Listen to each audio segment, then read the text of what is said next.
Hello good morning. ഇപ്പോൾ സമയം 5:30. നമ്മൾ രാവിലെ തന്നെ നേരത്തെ എണീറ്റ് പോണത് ഇവിടെ മുത്തപ്പൻ്റെ അമ്പലത്തിൽ 2 ദിവസമായിട്ടായിരുന്നു ബേലാപ്പൂരുള്ള മുത്തപ്പൻ്റെ അമ്പലത്തിൽ. ഇന്നലെ ഉണ്ടായിരുന്നു. ഇന്നലെ നമ്മൾ പോയി തൊഴുതു വന്നു. ഇന്നും ഉണ്ട്. ഇന്ന് രാവിലെ 5:30 തുടങ്ങും. ഇന്നലെ ഒരു ഉച്ചയ്ക്ക് 3 മണിക്കൊക്കെയാണ് തുടങ്ങിയത്. 2 മണിയൊക്കെ ആയപ്പോഴാണ് തുടങ്ങിയത് കേട്ടോ. അപ്പോൾ ഇന്ന് നേരത്തെ നമ്മളൊന്ന് പോയി മിത്തുക്കുട്ടീനെയും പോയി ഒന്ന് ദർശനത്തിന് വേണ്ടി പോവാണ്. ഫസ്റ്റ് ടൈമാണ് നമുക്ക് ഇതുവരെ അങ്ങനത്തെ ഒരു എക്സ്പീരിയൻസോ കാര്യങ്ങളോ ഒന്നുമില്ല. അപ്പം നമ്മൾ ഇവിടെ എല്ലാ വർഷവും നടക്കണതാണ്. പക്ഷെ നമ്മൾ അങ്ങനെ പോയി തൊഴുതുണ്ട് എന്നല്ലാതെ ഇങ്ങനത്തെ ഒരു സംഭവം ആദ്യമായിട്ട് കാണാൻ പോവാണ്. അപ്പം അതൊന്ന് പോയി കാണാമെന്ന് വിചാരിച്ചു കേട്ടോ. അങ്ങനെ ഇതേ നമ്മളിതാ അമ്പലത്തിലെത്തി. ഇവിടെ തുടങ്ങിയിട്ടില്ല എന്ന് തോന്നുന്നു. ആൾക്കാരൊക്കെ വന്നുകൊണ്ടിരിക്കണേ ഉള്ളൂ. നമ്മൾ നേരത്തെയാണ് കേട്ടോ പോയൊക്കെ. ബാക്കിയുള്ളതൊക്കെ നമ്മൾ അമ്പലം എന്ന് പറയുന്നതിന് പകരം മുത്തപ്പൻ്റെ മടപ്പുര എന്നാണ് പറയുക എന്നതാണ് കേട്ടോ എനിക്ക് കിട്ടിയിട്ടുള്ള അറിവ്. അപ്പോൾ അതുകൊണ്ട് തന്നെ നമ്മൾ സാധാരണ അമ്പലം എന്ന് പറയാറില്ല. അതുപോലെ ഈ ഒരു ബേലാപ്പൂരുള്ള ഈ ഒരു മടപ്പുരയിലെ ഈ ഒരു കല്ലും കാര്യങ്ങളും എല്ലാം നാട്ടിൽ നിന്നും കൊണ്ടുവന്ന് ചെയ്തതാണ് എന്നതാണ് ഇതിൻ്റെ ഏറ്റവും വലിയ പ്രത്യേകത. ഒരുപാട് കഷ്ടപ്പാടുണ്ടാവില്ല അതിനെ പിന്നിൽ എന്നുള്ളത് നമുക്ക് ഊഹിക്കാവുന്ന കാര്യമുള്ളൂ. അപ്പോൾ ഇത് രാവിലെ ഞങ്ങൾ ഒരു 5:45 ആയപ്പോൾ, അതായത് വെള്ളാട്ട് തിരുവപ്പന എന്ന് പറയുന്ന 2 ചടങ്ങുകൾ, ഒന്ന് തലേ ദിവസം ഒന്ന് ഇന്ന് എന്നുള്ള രീതിയിലാണ് 2 ദിവസമായിട്ടാണ് നടന്നത് കേട്ടോ.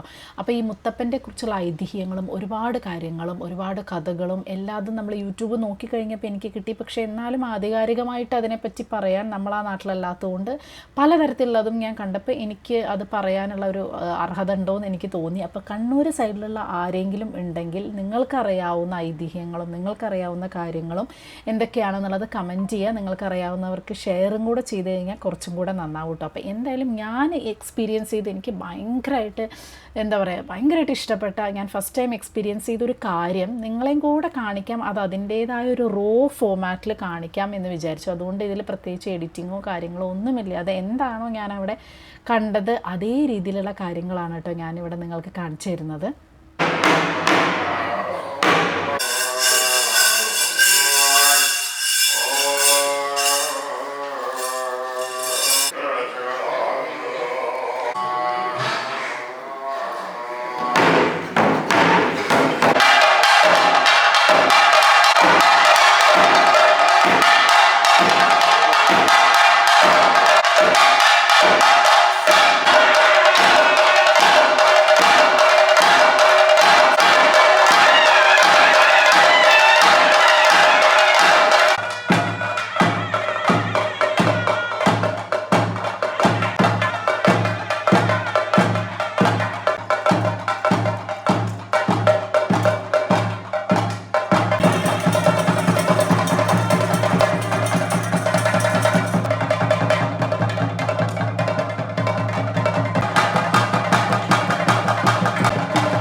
രാവിലത്തെ ചടങ്ങുകളൊക്കെ കഴിഞ്ഞ് കഴിഞ്ഞാൽ പിന്നെ എല്ലാവർക്കും അവിടെ നിന്നിട്ടുള്ള എല്ലാവർക്കും ദർശനം കൊടുക്കും കേട്ടോ. തിരുവപ്പനും മുത്തപ്പനും ഉണ്ട്, രണ്ടുപേരും ദർശനം കൊടുത്ത് നമ്മുടെ കയ്യെ പിടിച്ചിട്ടാണ് ദർശനം കൊടുക്കുക. അതൊരു ഭയങ്കര ഒരു വല്ലാത്തൊരു അനുഭവമാണ്, അത് പറഞ്ഞറിയിക്കാൻ പറ്റാത്ത തരത്തിലുള്ള ഒരു അനുഭവം തന്നെയാണ് കേട്ടോ. സത്യം പറഞ്ഞാൽ എല്ലാ വേറിട്ട വഴിയിലൂടെയുള്ള ബാക്കിയുള്ള ഇതിൽ നിന്നും ഒക്കെ വേറിട്ട വഴിയിലൂടെയാണ് മുത്തപ്പനെ നമ്മൾ കാണുന്നതും മുത്തപ്പനെ പറ്റി നമ്മൾ അറിയുന്നതും. അത് തന്നെയാണ് നമുക്ക് ഇത് ഏറ്റവും ഇഷ്ടപ്പെടാനുള്ളൊരു കാരണം. അങ്ങനെ നമ്മൾ രാവിലെ മുത്തപ്പൻ്റെ ദർശനം കാര്യങ്ങളൊക്കെ കഴിഞ്ഞിട്ട് നമ്മളൊരു 9:45 ആകുമ്പോഴേക്കും എത്തിയിട്ടോ വീട്ടിൽ. പിന്നെ 12-12:30 ആകുമ്പോൾ പള്ളിവേട്ട അങ്ങനത്തെ കുറച്ച് കാര്യങ്ങളായിരുന്നു. നമുക്കതിന് പോകണമെന്ന് വിചാരിച്ചതായിരുന്നു, പക്ഷേ മിത്തിക്കുട്ടിക്ക് ഇവിടെ ക്ലാസ്സും കാര്യങ്ങളൊക്കെ ഉള്ള കാരണം നമുക്ക് പോകാൻ പറ്റിയില്ല. അതുകൊണ്ട് ഇതേ നമ്മൾ ഈവനിങ് ആയപ്പോൾ പിന്നെ മുടി അഴിക്കൽ അങ്ങനത്തെ കുറേ ഇതുണ്ട്. നമ്മളെ ഫസ്റ്റ് ടൈമാണ് ഞാൻ പറഞ്ഞത് കാണുന്നത്, അപ്പോൾ അതും കൂടെ ഒന്ന് കാണണം എന്നൊരാഗ്രഹം.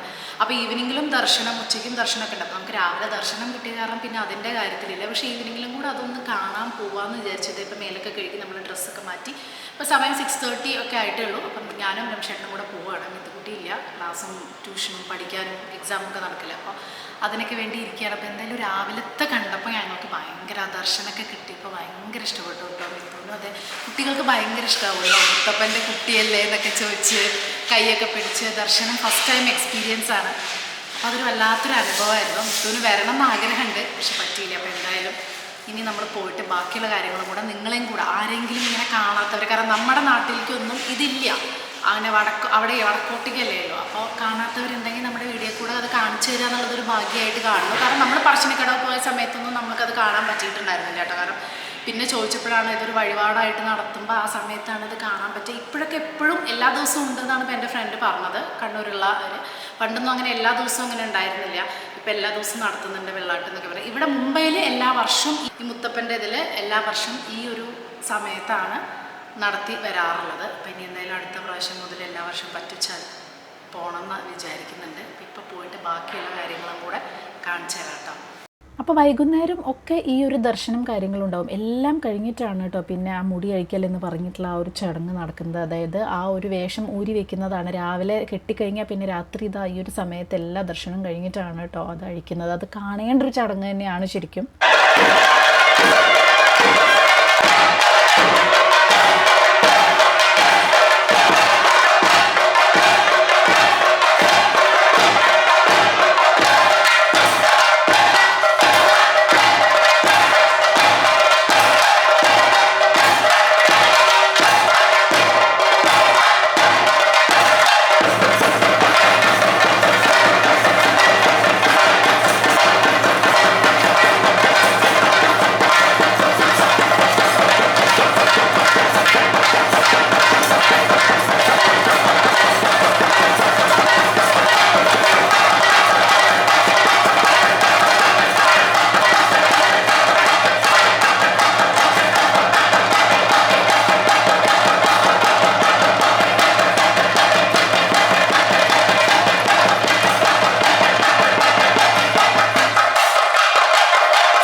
പറശ്ശിനിക്കടവ് ഇന്നേ വരെ പോകാൻ സാധിക്കാത്തവരുണ്ടെങ്കിൽ, അല്ലെങ്കിൽ പോയാൽ തന്നെ ഈ ഒരു വെള്ളാട്ടും തിരുവപ്പനയും ഒന്നും കാണാൻ സാധിക്കാത്തവരുണ്ട് എന്നുണ്ടെങ്കിൽ അവർക്ക് ഇത് ഉപകാരമായി അല്ലെങ്കിൽ ഇഷ്ടമായി എന്ന് ഞാൻ വിചാരിക്കുന്നു കേട്ടോ. കാരണം ഞാനും ഇത് ഫസ്റ്റ് ടൈമാണ് പറശ്ശിനിക്കടവ് പോയിട്ടുണ്ടെങ്കിലും ഇതൊന്നും എനിക്ക് കാണാൻ സാധിച്ചിരുന്നില്ല. അപ്പോൾ എന്തായാലും ഇതൊക്കെ എടുക്കാനും ഫോട്ടോ എടുക്കാനൊക്കെ സമ്മതിച്ച് ഇവരോടും കൂടെ ഞാൻ നന്ദി അറിയിക്കുകയാണ്. നിങ്ങൾക്കും ഇഷ്ടപ്പെട്ടു എന്ന് വിശ്വസിക്കുന്നു കേട്ടോ.